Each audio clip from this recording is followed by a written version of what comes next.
Tudo bem, meu amigo? Agora foi? Caraca, velho, que penteado é esse, hein, velho? Você viu? Você viu? Pô? Eu não tinha nem Caraca, roupa velho. pra vir nessa live. Eu não sei se é o Léo. Você tá com uma travadinha aí, mas acho que foi. Será que vale a pena? Vamos ver como é que você tá agora, se voltou tudo. Acho que agora foi. Tá, Beleza? beleza. Fala, Muito Rodrigão, tudo obrigado bem, aí, cara? mais uma vez com você. Ô, Rodrigo, a gente podia não demorar muito, porque o Instagram tá me dando uma hora só de live, a gente Tá aproveitar bom, bem o tempo. Para quem não beleza. te conhece, querido Rodrigo, conte quem você é. Tá. Só me diz se o meu som tá bom, se vocês estão me ouvindo, tá tudo ok. Beleza. Meu nome é Rodrigo Andrade, eu sou fisioterapeuta, formado em 2006, faz um bocadinho de tempo. E agora eu estou finalizando, acho que o trabalho já está pronto. Espero que dê certo de você ser a minha banca de qualificação. Estou na torcida para que dê tudo certo. Então, estou na qualificação agora, daqui a pouquinho eu estou entrando no doutorado. O trabalho já está pronto, na verdade, vou qualificar com ele mais ou menos pronto, talvez submetido ou não, nós estamos nessa decisão. O meu trabalho, desde 2015, eu sempre fui um fisioterapeuta que trabalhei com coluna, como todo mundo, terapia manual, exercício, RPG, pilates, tudo muito voltado para a postura. Em 2014, que eu fiz o meu mestrado lá na USP, eu fiz um trabalho que eu achava toda aquela relação de postura, eu estudei pacientes com disfunção temporomandibular e a relação do movimento e da postura da cabeça ali, do pescoço, associada à escoliose, e lá, Léo, não deu nada. Tudo que eu acreditava não deu.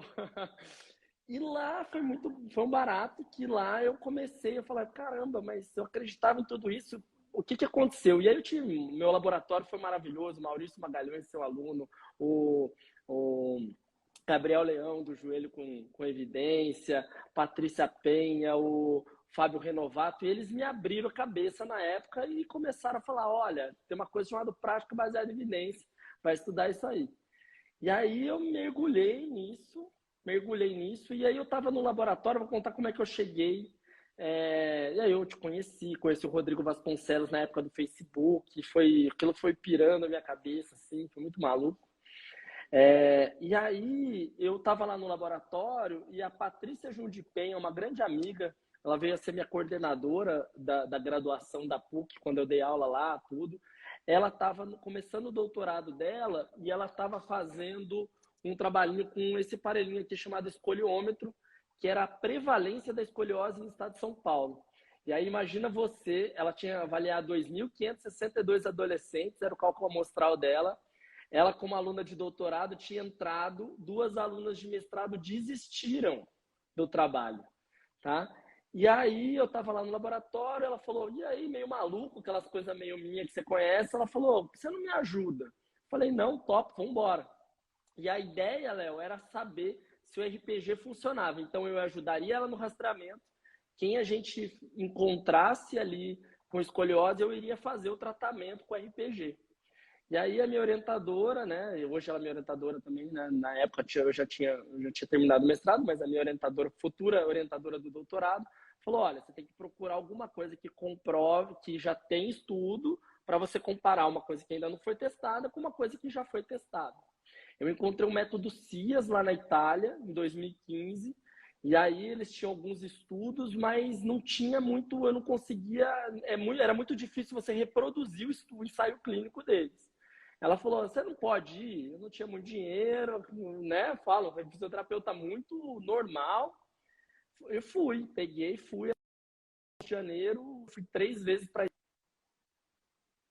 Itália. Fui o primeiro módulo, já abriu minha cabeça, comecei a trabalhar, foi bem no começo do Instagram, comecei a divulgar que era uma coisa nova, tinha todo um raciocínio do sistema nervoso central. E aí, dali eu não parei mais, assim, começou a vir gente de tudo quanto é lugar do Brasil se consultar, eu fui divulgando na internet. E no ano seguinte, meu filho tinha 5 dias de vida, eu fui fazer um curso em Hong Kong, do método Schroth, que só tinha lá naquela época. Aí no outro ano eu fui fazer um curso de colete aqui na Colômbia, no outro ano eu fui para os Estados Unidos, e aquilo eu fui, assim, foi aumentando, fui abrindo as clínicas, e hoje, assim, a gente já tem uma cara muito brasileira, tá? Assim, a gente já tem feito alguns estudos de implementação, a gente fez com o Bruno Saragiotto, seu colega amicíssimo aí da Unicid, a gente foi que eu apresentei agora esse ano na Sosorte, a gente tem alguns estudos retrospectivos mostrando, e agora acho que em breve vai sair o ensaio clínico, já está bem na fase, tanto que o meu doutorado da revisão sistemática, tudo foi para embasar esse ensaio clínico que a gente vai rodar agora. Está bem prontinho, enfim, assim, acho que essa é a minha história bem resumida aí. Bons Eu anos não, que você vem estudando, né, Rodrigo, sobre escoliose e dentro de linhas de exclusivamente pesquisa e escoliose. fazendo as formações. E assim, faz 7 anos que eu só trabalho com escoliose, né? Desde 2015, assim, eu entrei de cabeça. Mas o meu TCC em 2006 foi com escoliose e RPG. Então, assim, eu tenho uma história meio que ela saiu, depois voltou, porque você não atende só escoliose, mas depois faz 7 anos que eu só me dedico a estudar e a pesquisar, e aí começamos as formações dos exercícios específicos. Eu gosto de contar, assim, que a gente meio que foi mudando a cabeça do Brasil, tá? Assim, não se falava de escoliose, não tinha grupos de fisioterapeutas focados, especializados em escoliose, e acho que esse nosso trabalho, de Escoliose Brasil em geral, dos nossos eventos, tudo isso, foi propagar muito que existia uma coisa diferente, que existia comprovação científica, e nós estamos nessa luta aí. Ainda mais esse mês, né? O mês de junho é o mês de conscientização da escoliose, então é mais ou menos isso. O que é uma definição de uma escoliose? E quando que uma escoliose é considerada patológica ao ponto de falar assim, cara, eu preciso intervir nesse paciente? Antigamente a gente pensava que escoliose, até muitos médicos pensavam que a escoliose era só um desvio postural, era uma alteração da placa de crescimento. Então o tratamento era fortalecer de um lado, alongar do outro para tentar equilibrar, né? As definições mais atuais é que é uma condição, uma deformidade tridimensional da coluna. Então a escoliose, ela não só faz um C ou um S, mas ela tem um processo rotacional e na maioria das vezes ela faz uma retificação ali da torácica, da cifose torácica. E a gente só considera escoliose quando isso excede 10 graus. Então, a partir de 10 graus que começa a ter o processo rotacional da escoliose. Sabe por que, Rodrigo? Eu recebi um monte de perguntinha assim, olha, muitas pessoas veem os filhos, por exemplo, com pequenos desvios posturais, e eles estão preocupados se aquilo é doença ou não é. Então, assim, por definição, se a escoliose for inferior a 10 graus, teoricamente eu não preciso esquentar muita cabeça com isso, porque é um desvio postural normal da vida. Isso, eles recomendam que se estiver na fase do estirão, ali perto da puberdade, que você acompanhe, que você não deixe de lado, mas fique com o olho meio atento. Um sinal importante para os pais é o desnivelamento do ombro. O ombro parece, a gente até publicou esse estudo, o ombro parece ser o sinal mais importante que tem uma correlação ali, uma associação direta, uma forte associação com a escoliose. Mas também ele pode observar ali o triângulo de Thales, né, a cintura, mas o melhor de tudo é ele fazer o teste, que é o teste de flexão, né, levar a mão até o chão e olhar se tem um lado da coluna que é mais alto que o outro. É o famoso teste de Adams. Então, também podem ter ali falsos positivos, mas ali, se você encontrar um lado mais alto que o outro, é bom ficar atento. Isso pode ser ali escoliose. É muito legal, Rodrigo, isso que eu estava querendo conversar com você, porque existe uma diferença entre fazer uma vigilância e fazer um tratamento, né? Então, parece que, assim, se o desnível for inferior a 10 graus, você acompanha essa criança, acompanha esse adolescente, você não intervém. A partir de 10 graus, você começa a intervir na criança ou no adolescente, ou seja lá quem for. Essa é a ideia. Essa é a ideia, e é importante lembrar, assim, que esse estudo que a gente depois veio a publicar, né, na Spine, sobre o rastreamento, a gente encontrou que ele é uma prevalência pequena, então ela é 1,5%, 2% da população, parece que tem no mundo, não é uma alta população, mas que precisa de um tratamento específico quando está na fase da puberdade. Então foi bem legal que a gente avaliou de 10 a 14 anos. Com 10 anos nós não encontramos ninguém com escoliose. Com 11 mais, com 12 mais, com 13, 14, perto da puberdade, foi o que a gente mais encontrou.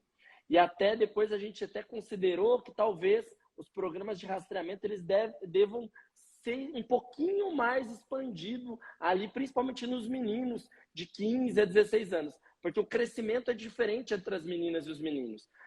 Das meninas é um pouco mais precoce, de 10 a 14 anos, e dos meninos de 12 a 16 anos. Então a gente colocou essa implicação ali para o consenso, né, que orienta os programas de rastreamento, que como o crescimento ele é diferente, um dado importante, a gente encontrou 4 meninas para cada menino. Então, é muito mais prevalente nas meninas. Só que, nos meninos, todos eles já tinham ali marcas de puberdade. Então, pelos axilares, pubianos, eles tinham relatado isso. Então, essa fase da puberdade parece que é o mais importante. É ali que a gente tem que ficar de olho, nos rápidos estirões do crescimento, tá? É feito com exame clínico, ele não usa raio-x de primeira. De primeira não. Então a gente vai lá, assim, o teste inicial lá de 1800 alguma coisa é o ADAS. Só que o ADAS você tem muito falso positivo. E aí o escoliômetro ele também é de 1984. Você passa isso enquanto o paciente está fazendo, o adolescente está fazendo o teste de ADAS, a flexão de tronco para frente. Você passa isso nas costas. Se tem mais que 7 graus ou mais, aí você pede um raio-x, entendeu? Quem vai fazer o exame, quem vai bater o martelo padrão ouro é a radiografia, mas a gente tem um padrão clínico aceitável, então uma pequena rotação tende a não ser ali, tem muitas chances de ter escoliose. Fora essas ideias assim, cara, de fazer um teste barato, clínico, fácil, para depois ir para o teste mais caro. Então, essa ideia de você ter um inclinômetro, que é uma reguinha boba, né? Parece aqueles negócio de medir nível de janela Sim. e tudo, né? Ela é uma barrinha. E se ela der um valor maior, você vai para um exame para você poder calcular, na verdade, quantos graus de fato tem, né, Rodrigo? Exatamente. Então a ideia é ser barato mesmo. Hoje tem aplicativo no celular validado, só que na verdade ele precisa ter uma base, tá? Isso aqui a gente imprimiu na impressora 3D, super baratinho. Ele precisa ter uma base para você poder colocar o celular, porque o processo espinhoso tem que ter esse espacinho aqui, tá? Mas ele já está validado, tá, Léo? Isso é barato. A gente está fazendo umas coisas mais ousadas, tá? Uma coisa um pouquinho mais caro, que é com o grupo do Canadá, da Universidade de Alberta, até foi apresentado nesse ano na SOSORT, que é o seguinte: hoje a gente ainda não tem os celulares e os iPads, assim, só os mais avançados que tem scanner, tá? Mas a gente tem um scanner que a gente faz os nossos coletes, tudo, e a ideia é um pouco nesse caminho. Daqui a pouco todo mundo vai ter scanner no celular e no iPad. Isso vai ser, isso já existe, entre aspas, né?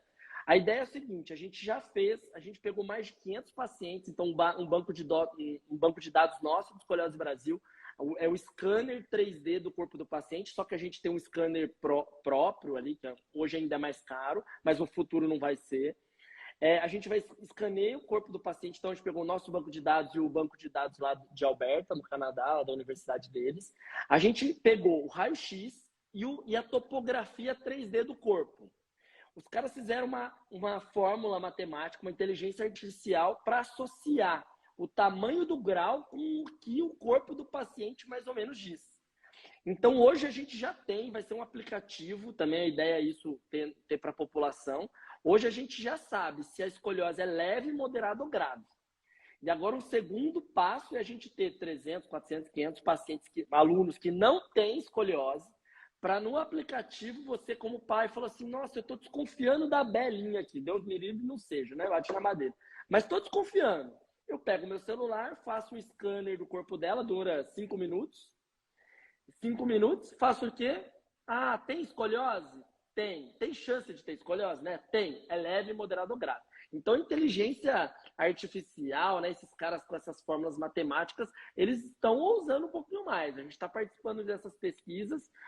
Acho que no futuro vai ser ainda mais promissor do que a gente tem hoje, tá? Então, só um spoiler lá do futuro, que eu acho que é futuro de 2, 3 anos, tá? Não vai ser muito longe que isso. Seu iPhone daqui a pouco vai ter isso aí, entendeu? Explica pra galera aí, o cara que tem escoliose, ele tem uma deformidade óssea sempre ou não necessariamente? Com o passar do... Assim, a escoliose, ela é multifatorial. Você tá me ouvindo bem? Porque eu acho que o meu fone aqui tá meio ruimzinho. Tá? Perfeitamente, Rodrigo. Beleza, vou tirar meu fone que eu acho que ele tá dando uma interferência para mim. A escoliose, hoje a gente chama de idiopática porque não tem causa definida. Mas a gente sabe que tem um monte de causa. Fatores, alterações lá do sistema nervoso central, alterações ósseas. Então, quem tem escoliose tende a ter uma osteopenia mais precoce. Então, sim, tem alteração da qualidade óssea.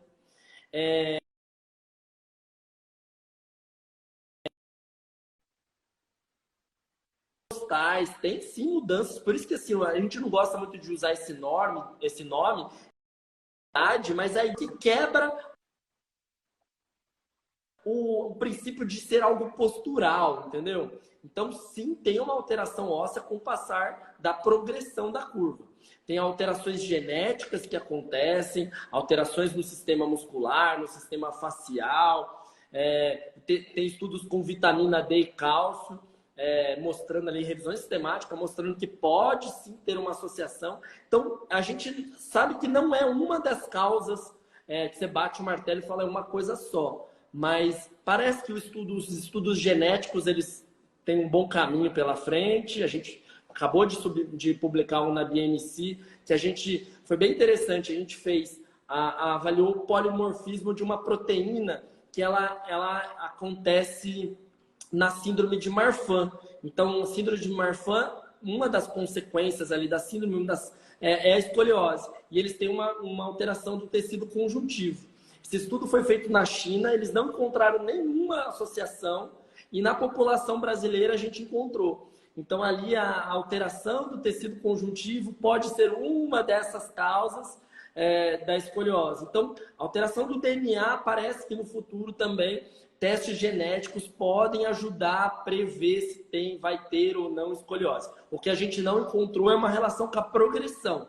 Então, eu vou saber com o teste de DNA se essa minha escoliose vai progredir ou não, que eu acho que é o maior desafio. No nosso estudo a gente não viu. Mas tem muitos tipos, né? O DNA, você estuda vários tipos ali, né? Das proteínas, tudo. Então, dos polimorfismos. Então, tem que estudar ainda muito para a gente poder, talvez, cercar mais a doença. Ainda é muito incerto, mas respondendo a sua pergunta objetivamente, quando vai aumentando e vira uma escoliose muito grave, sim, sempre tem alterações ósseas também, tá? Necessariamente tem dor ou não? Não necessariamente tem dor. A gente acho que o grande desafio da escoliose na adolescência é ser uma doença silenciosa. Então, e é o maior desafio dos pais, falar assim, nossa, minha filha não tinha nada, de repente apareceu, tava curvando, né? Tava torta, daí de repente aumentou. Então, esse é um grande desafio. O que a gente tem hoje, Léo, e você que estuda muito dor de coluna, a gente ainda não entende muito. Quando a gente pega estudos de pessoas mais velhas, adultos, eles sentem mais dor. E aí é uma loucura, porque assim, dá para fazer uma associação com causa da escoliose. Quando você vê estudos muito legais, o nível de atividade física desses pacientes também é menor. Eles tiveram um histórico de condição da coluna que limita eles. Hoje eu atendi uma 18 anos, uma adulta, que com um EVA 7 de dor na coluna há muitos anos, e aí você vai perguntar do histórico, ela foi proibida de caminhar, de correr, de fazer academia, ela fazia um negócio de patinação, de fazer patinação, ela foi privada a adolescência inteira de fazer tudo. E aí você vai falar, por conta da escoliose. uma escoliose super leve. Então, ela tem dor por conta da escoliose ou por fraqueza, pela falta, pelo sedentarismo, entendeu? Pelos fatores emocionais. Vamos arrumar então essa conversa agora aqui. As pessoas que têm filhos com escoliose não devem desencorajar seus filhos de fazer atividade física. Eu estou falando bobagem ou estou falando coisa certa aqui? Não, de jeito nenhum. A gente, assim, a gente sabe que os exercícios eles são muito benéficos, em geral mesmo, tá? A gente vai falar bastante agora, acho que daqui a pouco, dos exercícios específicos, né?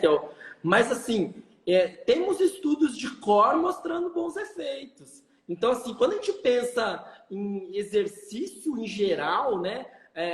A escoliose, a gente já sabe, quando você pega estudos para avaliar o equilíbrio, eles têm um equilíbrio pior do que de um adolescente sem. E aí, imagina, você faz essa pessoa que você já sabe, né, que ele vai ter uma alteração da postura, alteração do controle motor, do equilíbrio, e aí você tira ele da educação física. Ele, imagina, já descobriu que tem uma doença, às vezes tem que usar colete, é em certa progressão, e ainda você exclui ele, talvez, das coisas que ele mais gosta de fazer, que é esporte, que é um momento de prazer. Então, a atividade física é altamente recomendada nesses pacientes. Semana passada eu fiz uma live com o Léo Ávila e eu estava falando sobre rotular pacientes por causa de raio-x, né, cara?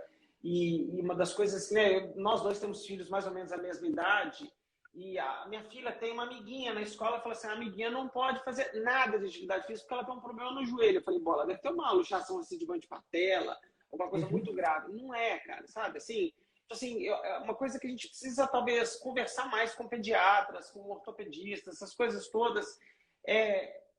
Não, você só tem a perder no sedentarismo, né? Sim. E eu acho que o problema é rotular. O meu filho tem escoliose, portanto, aí alguém, eu não sei de onde vem essa informação, porque talvez nem venha do médico, né? Ou vem de algum lugar assim, olha, não vai fazer atividade física, não vai jogar futebol com os amigos, não vai fazer vôlei com os amigos, porque vai que piora, né? Então você tem uma informação incorreta sendo passada.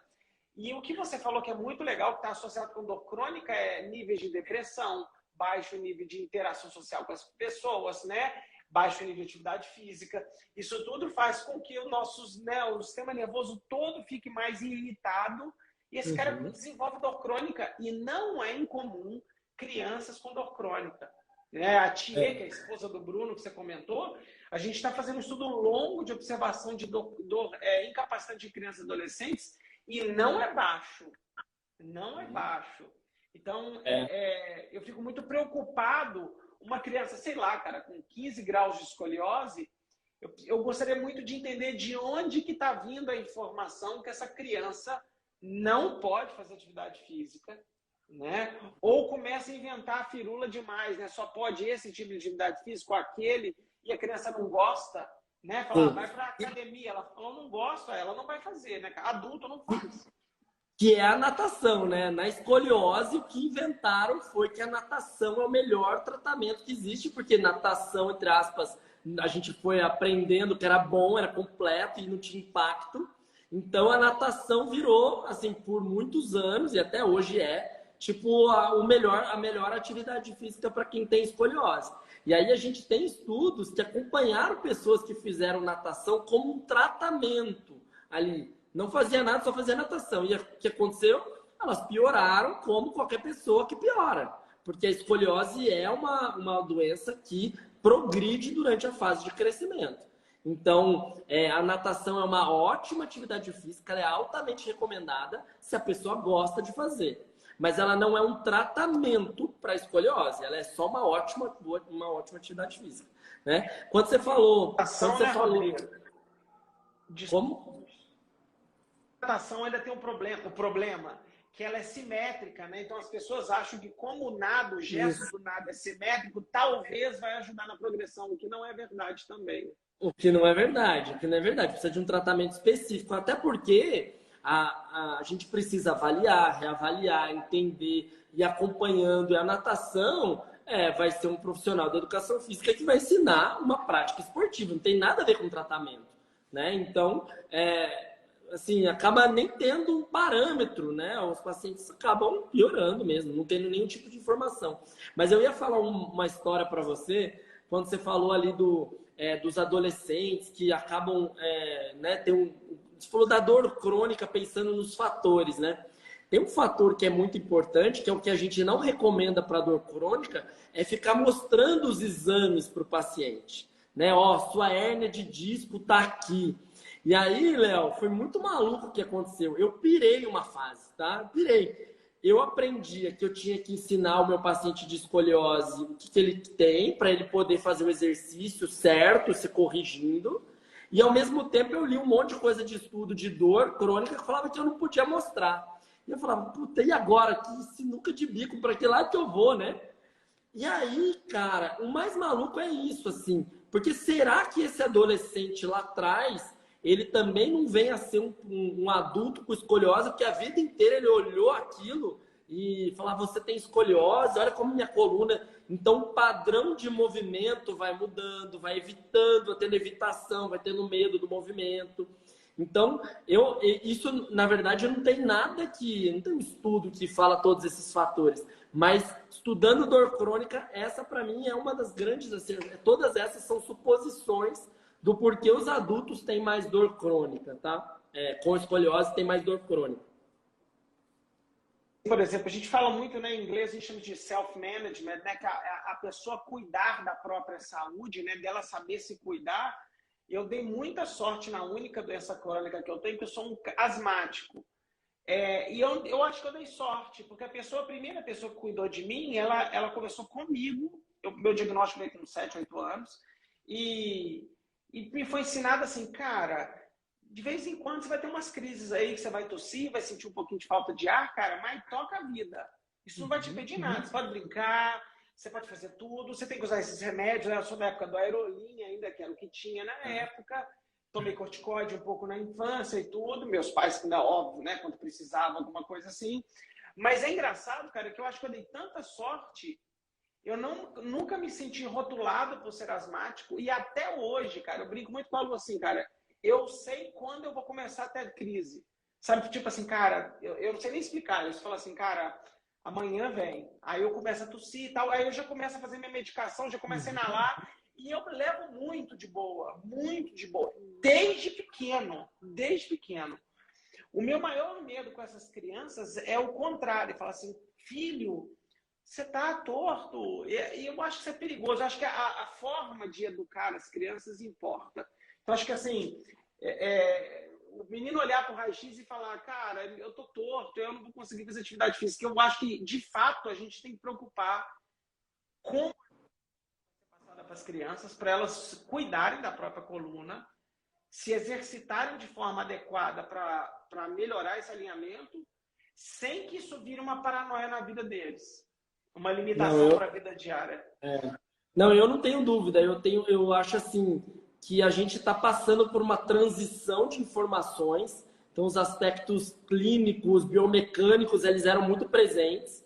Então, com a ideia de que não pode correr, não pode pular, tudo isso estraga a coluna. Então, a gente está quebrando alguns mitos e as nossas importantes, né? Nós que estamos alinhados com a ciência, informar a população, apesar da população ainda estar engatinhando nesses aspectos. Mas para uma criança e para um adolescente, eles são um livro em branco, né? Tudo que a gente faz, a gente que escreve ali na vida dele, como que ele vai receber aquela informação.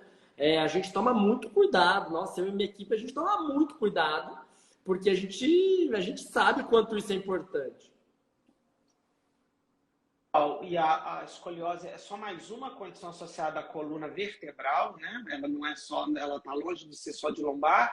É sobre rotular o paciente. Rotular é o cara, igual eu briguei, contei na live do Léo Ávila. Eu escuto isso toda hora, Rodrigo, assim, eu sou portador de hernia discal, é bizarro. Porque portador é tipo de um vírus, né? Uma doença infecto-contagiosa. E aí, por causa que alguém falou aquilo para ele, essa pessoa adota comportamento sedentário, ele perde socialização, ele perde convívio com os filhos, com a família. Isso não é bom. Rodrigão, quais são as consequências nefastas da escoliose? Onde que isso pode chegar de ferrar a vida da criança ou do adulto no futuro? Então, a escoliose, sim, ela pode ser progressiva. A gente não tem ainda a gente não sabe, isso é um ponto importante, tá? Quando chega uma criança com uma curva pequena, esse é o grande desafio, acho que, da ciência, tá? E dos profissionais. Eles nunca sabem se, de fato, aquela escoliose vai piorar ou não. A gente vai avaliar vários aspectos clínicos que tem mais chance ou não de progressão, se é muito novo, o tamanho da curva, o crescimento ósseo, se tem muita rotação ou não. A gente consegue ter aspectos ali que são potenciais de progressão, mas a gente não sabe, tá? Então, até eu brinco que a gente faz um pouco de over-treatment, assim, a gente trata até demais, porque você corre o risco de essa escoliose ter 15 graus hoje, amanhã ter 30, 40, e vai aumentando, tá? A partir de 10 graus, você não paga para ver. Não pago para ver. Não, a recomendação hoje é começar com os exercícios específicos, tá? Até 25 graus. Então, acima de 20, 25 graus, que aí você coloca o colete, que aí é mais difícil mesmo. A aceitação é um pouco mais difícil. Mas também é importante, nós vamos chegar lá, né?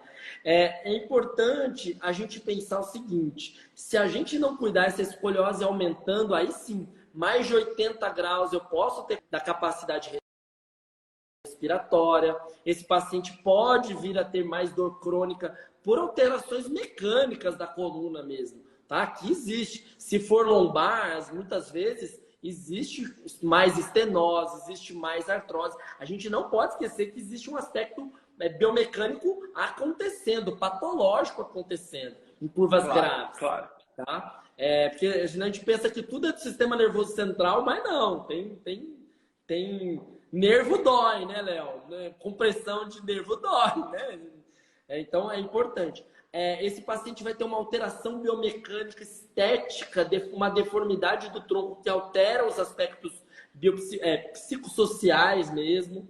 Então, ele vai ter mais limitação, daí nesses casos mais graves, limitação da capacidade de fazer exercício, de trabalhar, né? Se está numa condição muito maior, tá? Que em países de primeiro mundo, Estados Unidos, por exemplo, isso é muito raro, né? Eles operam mais cedo. Mas aqui, eu tenho até um colega do Rio, que é esse autor desse artigo da BMC que a gente colaborou, ele dá uma aula que ele fala que quando ele dá essa aula lá fora, os caras piram. Chama cirurgias de escoliose muito graves. Então, assim, não existe essa aula nos Estados Unidos, operar uma escoliose de 150 graus, 180 graus. Não existe. Tá? Mas ele trabalha lá no INTO, no Rio de Janeiro, que ele tem que operar esses caras, né? Tem que fazer tração lá craniana para o paciente poder distender um pouquinho, porque a medula acaba sofrendo. Ela está tão numa posição que a hora que o médico faz, ele tem às vezes fazer 2 ou 3 tempos a cirurgia de tão acomodadinha que essa medula estava. Então,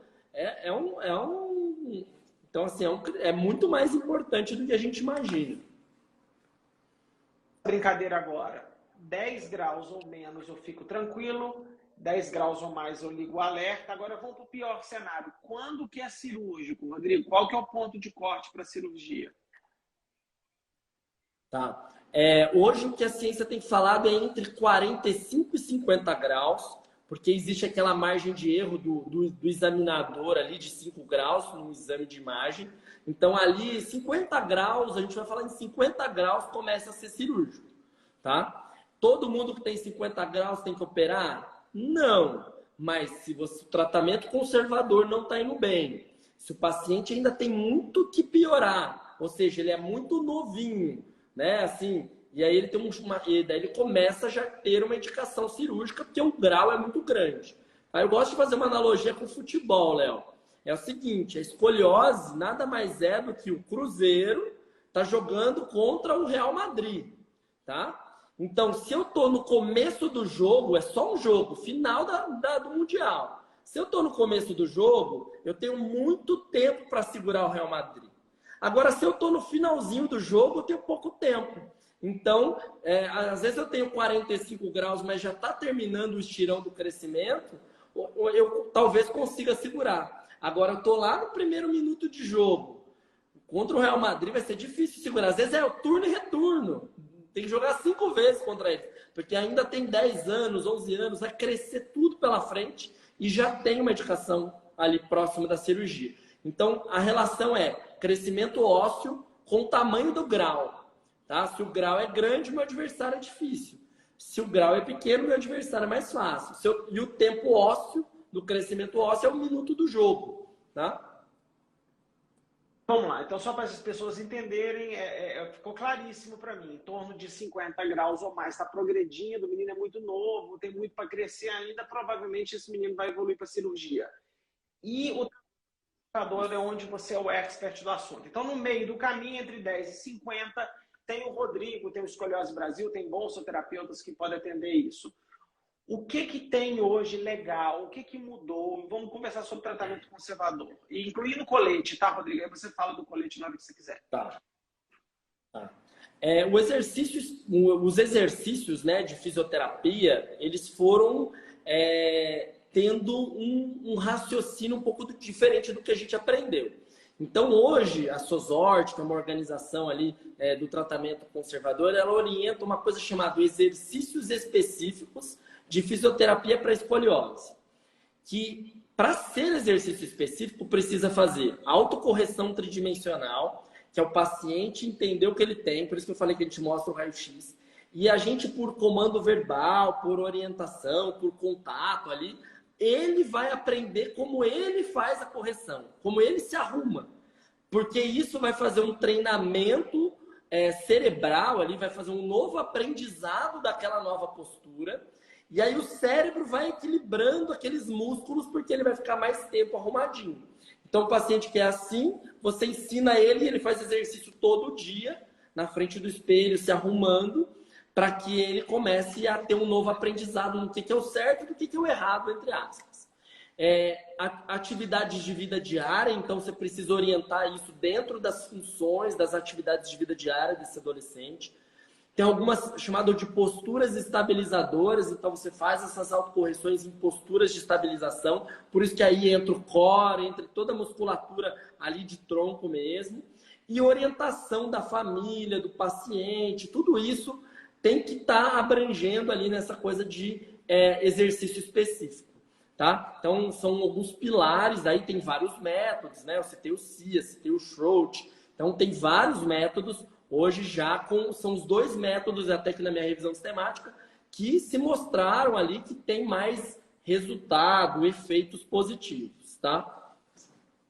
Essas duas vertentes de tratamento, o CIAS e o Schroth, em essência, Rodrigo, eles são muito diferentes entre si ou não? Eles têm o mesmo princípio, que são as autocorreções, tá? O Schroth é uma técnica muito antiga da Alemanha, a senhora já morreu, Catarina Schroth. Mas a essência, eu acho que o principal do que mudou do que a gente fazia aqui no Brasil, com RPG, com Pilates, tudo, são algumas coisas. Na Alemanha, eles têm centros de tratamento que o paciente meio interna para fazer exercício. Então, a grande diferença é um pouco do que o Mackenzie faz, do que várias técnicas fazem, que é fazer o paciente ter um autocuidado e ele fazer uma coisa mais intensiva. Tá? Então, você fala assim, Rodrigo, o que você acha de mais diferente de tudo? Primeiro, o paciente faz o seu próprio exercício, então você ensina ele a se cuidar, e a gente aqui era muito paternalista, a gente arruma o paciente, uma coisa mais postural. Segundo, a intensidade do exercício, ele faz exercício todo dia na casa dele, tá? Assim, é muito mais intensivo. Claro que antigamente internava, hoje não precisa. Os dois estão focados muito mais no controle motor do que numa coisa de músculo ali. Mas eles fazem, assim, eu acho que eles têm coisas parecidas, mas um trabalha um pouco mais em posturas estáticas, o outro trabalha mais em movimento. Hoje eu gosto de fazer um bom mix, assim, o que eu peguei, o que tinha de bom num, o que tinha do no outro. Hoje eu faço um trabalho bem interessante, eu acho que é bem interessante, que eu consigo juntar coisas que eu gosto de ambas as técnicas e de outras informações também. Tá? E você, Rodrigo, alguém falou assim, e o Rodrigo e tal, eles ficam vendo o negócio das escolas do Rodrigo. Eu sempre falo assim, cara, o Rodrigo, ele fez a formação nas escolas, ele compila tudo da forma que ele acha melhor para o paciente dele, que eu acho que é o óbvio, né?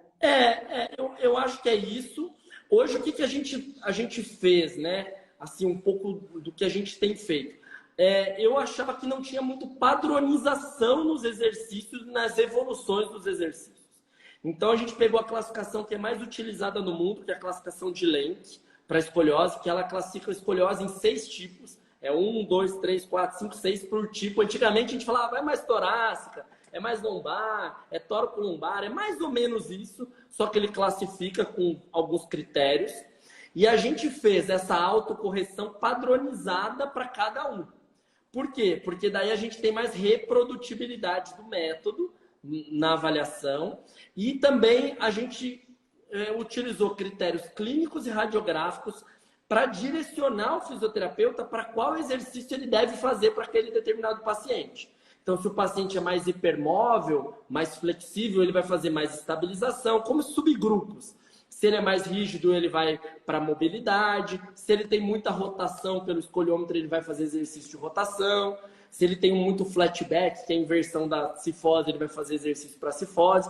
Então, isso é um primeiro passo. E depois todo mundo vai trabalhar com controle motor, que é função, equilíbrio e dupla tarefa. Então, a gente padronizou e as evoluções, porque o que eu fiz, assim, entre aspas, de diferente, é facilitar a vida do fisioterapeuta que está trabalhando em outro estado, que não é comigo, mas ele saber qual é o caminho que ele tem que trilhar como evolução.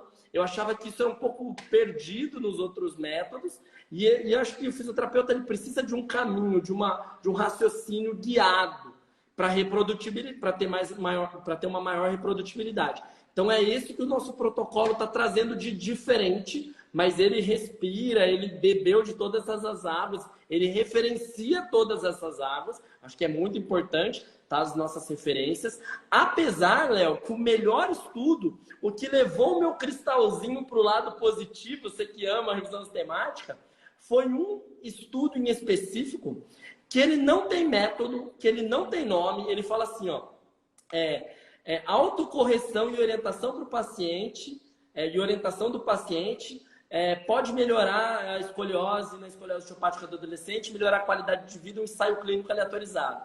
Ele é de 2014, no Monte Cone, publicado na Eurospine. Ele randomiza 2 grupos, 55 por cada grupo. Um grupo, ele trabalha bem bonitinho os exercícios pensando no controle motor para o cérebro e descreve muito bem feito. E um outro grupo, ele trabalha tipo cinesioterapia, fortalecimento, alongamento, equilíbrio, caminhada, um mix ali, mas um grupo que pensa no músculo. E depois, e é o estudo mais difícil de fazer, você que orienta sabe quanto é difícil. Eles fizeram 6 meses de tratamento, 55 cada grupo. O grupo que fez específico melhorou 5 graus. O grupo que fez só o músculo, ele permaneceu mais ou menos igual, só que depois eles acompanharam, o estudo durou 80 meses, era um estudo pragmático mesmo. Ele acompanhou até o final do crescimento ósseo, demorou 80 meses, ele esperou terminar o crescimento ósseo. E aí ele viu que quem trabalhou só o músculo teve uma ligeira piora, tá? E esse grupo permaneceu estável. Então, esse estudo não tem método, esse estudo não tem... Então, a gente fala muito, mas o cara de qual escola que ele fez? Esse é o estudo mais que eu falo, puta, ético pra caramba. O cara pegou e falou, olha, eu faço desse jeito, replica aí. Se você lê o estudo, você replica. É muito legal. E aí, ele não tem método. Ele orienta ali o paciente a fazer esse trabalho mais cerebral, vou falar assim. Quando um paciente chega para você, como é que é a rotina? Ele vai quantas vezes aí? Depois você vê ele de quanto em quanto tempo? Como é que é o cetônus? Porque eu estou entendendo que você educa o cara e ele faz um monte de coisa em casa. Eu imagino que as progressões ele vai voltando para você dar follow-up. Como é que é essa rotina? A gente tem paciente que vem semanal, porque ele já está acostumado a fazer um trabalho semanal, veio do RPG, veio do Pilates, mas a gente tem paciente que vem a cada 15 dias, tem paciente que vem a cada 1 mês. Aí o paciente de 1 mês, ele é bem interessante, que é bem isso.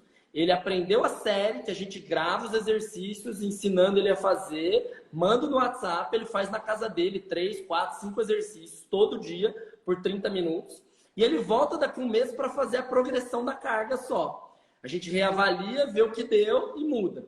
Eu tenho paciente de outros estados que vem presencialmente a cada 2 meses, tá? Porque agora com a telereabilitação, esse estudo que o Bruno nos orientou, o Bruno Saragiotto, a gente fez de implementação na pandemia. Então, bombou, pandemia, todo mundo fechado. A gente pegou os pacientes que eram de Campinas, que permaneceram aqui e quiseram continuar e fizeram presencial, comparado com quem fez online. Então, ele aprendia presencial, fazia online a teleconsulta, igual a gente está aqui, eu aqui, você na sua casa, ele fazendo exercício, e ele voltou na reavaliação de forma presencial, para a gente comparar. Os dois grupos tiveram bons resultados, apesar de não ser um ensaio clínico perfeito, né? Porque foi de implementação, foi estudo saindo da clínica mesmo, mas os dois grupos tiveram bons resultados. E uma coisa legal, que foi o Bruno que nos orientou, a gente fez um questionário de aceitação com o paciente e com os fisioterapeutas, e também eles acharam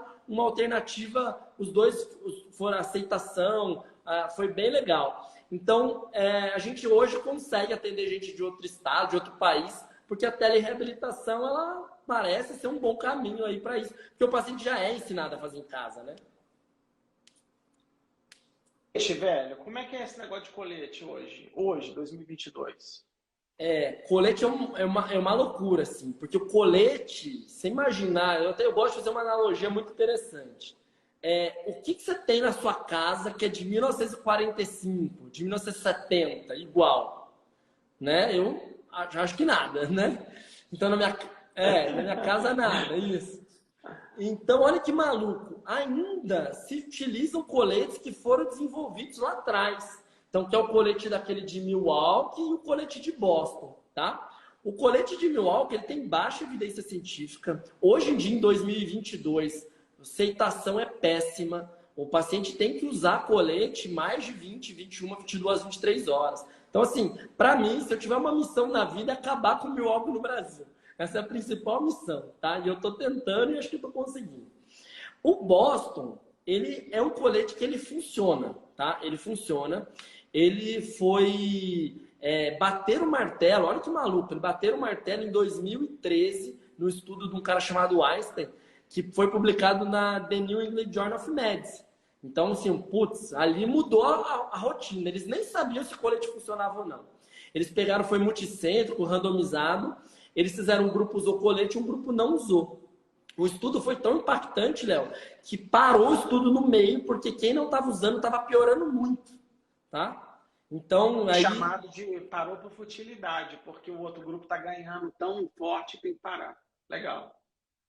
E aí, uma coisa legal desse estudo também, eles usaram um chip térmico, que quando a pessoa estava em contato com o colete, ele computava o tanto de horas, tá? E aí, o que eles viram? Que o colete que usava menos de 18 horas era igual não usar.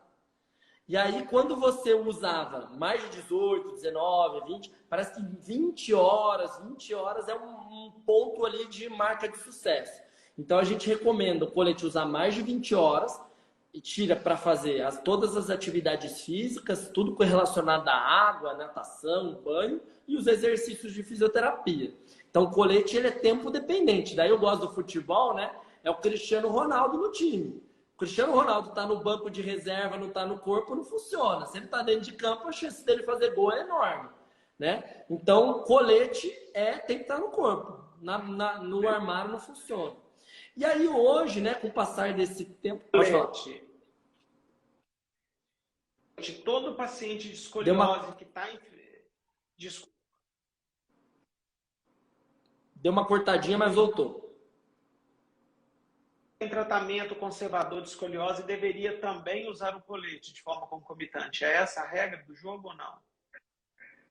Esse estudo bateu o martelo de curvas de 20 a 40 graus. Então, essa margem, durante a fase de crescimento, eles viram que 72% dos pacientes evitaram a progressão e quando a pessoa queria usar, ela subiu para 75%. Então, assim, são 3 chances para 1. É animal, tem que usar, entendeu? E aí, assim, é um dado assim, absurdo. E aí, assim, durante a fase de crescimento, como a gente tem aquela margem ali um pouco cinzenta da literatura, entre 40, 45 até 50 graus, você pode pensar em optar por exercício, por exercício e colete, ou você pode optar ali pela cirurgia acima de 45 graus. Então, o que a gente sempre fala, e os médicos hoje estão muito mais antenados com isso, é que, cara, você tem uma tentativa, tem 49 graus, 48 graus e quer tentar o tratamento conservador, tá tudo bem. Porque se tudo der errado no tratamento conservador, você tem o cirúrgico. Agora, se operar, você não tem a opção de voltar atrás, né? Então, assim, o tratamento conservador deveria ser uma tentativa antes de um procedimento mais invasivo, tá? Acho que esse é um ponto. Hoje é bem agressiva, né, Rodrigo? Hoje, assim, a cirurgia, assim, hoje a gente tem, há algum tempo, né, neuromonitorização, que o risco cirúrgico é muito pequeno, tá? É um anestesista ou um neuro que fica acompanhando a condução da medula, todo o procedimento. Então, a cirurgia hoje, ela corrige mais, o médico é muito mais capacitado. Em algumas cirurgias também, existe a chance, se a curva é só torácica ou se a curva é só lombar, hoje tem médicos ainda mais especializados que fazem uma cirurgia chamada cirurgia seletiva, que aí ele só fixa a coluna que tem a curva ali mais importante. Claro, tem vários parâmetros para decidir se dá ou não, mas daí a cirurgia também é mais rápida, mantém mais o movimento. Então, a cirurgia... Hoje, os médicos também estão muito melhores do que antigamente, tá? Então, o risco hoje cirúrgico é muito menor, mas também o tratamento conservador está melhor. Então, tá tudo bem. Nós estamos crescendo juntos, tá? 7 minutos, eu não queria deixar de fazer essa pergunta. E métodos não direcionados a exercícios específicos, como, por exemplo, RPG, Pilates. Qual que é o papel disso nos pacientes com escoliose? Tá. Olha, assim, o Pilates, hoje já tem estudo comparando Pilates com exercício específico, mostrando que os exercícios específicos são superiores, tá? O RPG, a gente tem hoje, né, assim, a gente não tem estudos de boa qualidade, o que tem é muito ruim, não dá pra gente afirmar que o RPG pode ser uma solução. Eu gosto tanto de evidência que, assim, no congresso da SOSORT, ainda um ensaio clínico pequeno, mas o que eles fizeram e apresentaram, e aí eu gosto de falar, porque todo mundo fala que aumenta o pau no RPG, mas quando você fala que não tem evidência, mas eles já estão vindo com uma visão, eles mostraram lá um ensaio pequeno ainda, mas fizeram as posturas de RPG e trabalharam o controle motor nesse estudo e já mostraram um efeito mais positivo. Então, assim, para o clínico que está aqui, fisioterapeuta, não é que a gente não quer que faça RPG, mas parece que o RPG ali, talvez modificado, focado no exercício específico, no exercício de controle motor, parece que pode ser um caminho benéfico, porque toda a ciência está indo para esse caminho. Que bom que os caras do RPG também estão mudando, tá? Eu fico feliz quando eu vejo que estão mudando, porque eu fiz isso em 2015. Eu parei de usar o que eu usava de RPG para tratar escoliose e comecei a usar o que tinha de evidência. Então, eu acho natural, acho uma evolução boa da fisioterapia, né? Talvez a opção agora seja, de fato, fazer mais alguns estudos maiores e tudo, né? Propor a metodologia certinha e a gente vê o que acontece aí no futuro. Eu acho ótimo. Acho que quanto mais opções terapêuticas que funcionam, melhor, porque às vezes tem um terapeuta que ele gosta mais da abordagem do RPG, você gosta mais de outra e o paciente ganha nas duas, né?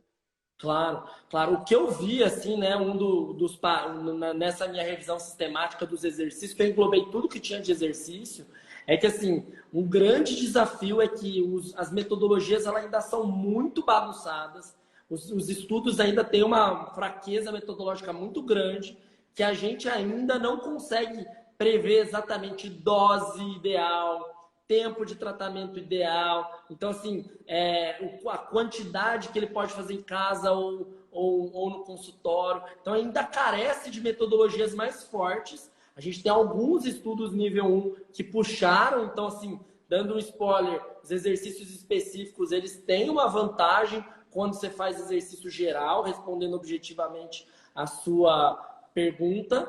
Mas ainda não tenho dúvida que nesses últimos 10 anos cresceu demais os ensaios clínicos, os estudos de fisioterapia. Eu vejo um bom prognóstico lá na frente, mas carece ainda de estudos melhores, tá? Mesmo, né? Eu acho que a gente tem uns 2, 3 estudos muito bons e o resto, a maioria, é bem ruim mesmo, metodologicamente falando, que é um super desafio fazer revisão sistemática disso, tá? Pergunta da Késia. Existe algum exercício proibido? Eu gosto dessa pergunta. Assim, o caminho do exercício específico é você fazer exercício contra a curva. É você corrigir a coluna, certo? Então, obviamente, a gente inventaram, não sei de onde, Léo, que você tem que fazer 10 para um lado e 5 para o outro, ou tem que fazer para os dois lados. Então, se eu tenho uma curva, eu nunca vou fechar essa curva. Já é uma doença que eu falei que é progressiva, que piora no estirão. Você vai lá pagar para o fisioterapeuta fechar, piorar? Não faz sentido. Então, a gente não faz inclinação para o lado que fecha a curva, a gente não roda para o lado que a pessoa já está rodada e a gente evita extensão, porque na maioria dos casos eles são retificados, tá? Uma das coisas que também, se a gente pensar, é a carga axial, né? Porque a carga axial também faz o meu paciente ali fechar aquela curva, tá? Isso não é uma proibição absoluta, mas a gente evita ali uma biomecânica, um bom senso da biomecânica, assim. Tá? Rodrigão, você é um grande consumidor de evidência, cara. Você acha que os seus conhecimentos de prática baseada em evidência te transformaram num físico melhor? Te ajudaram a selecionar melhor essas formações? Léo, eu arrepio quando eu falo isso aqui, né? Porque eu posso falar isso aqui, sem demagogia, eu já falei isso pessoalmente para você.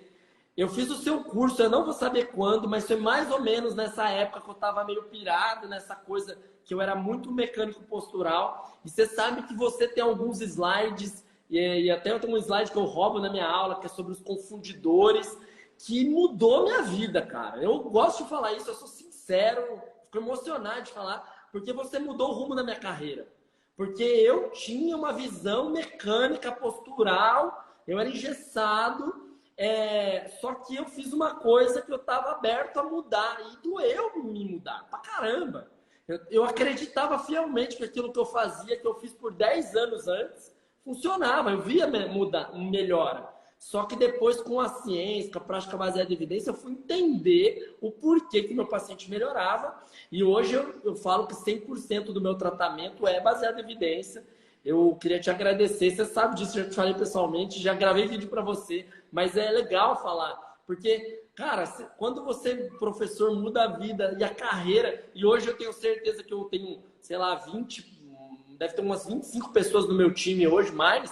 Acho que quando a gente faz umas 30 pessoas no meu time, também é graças a essa mudança que eu dei na minha carreira, entendeu?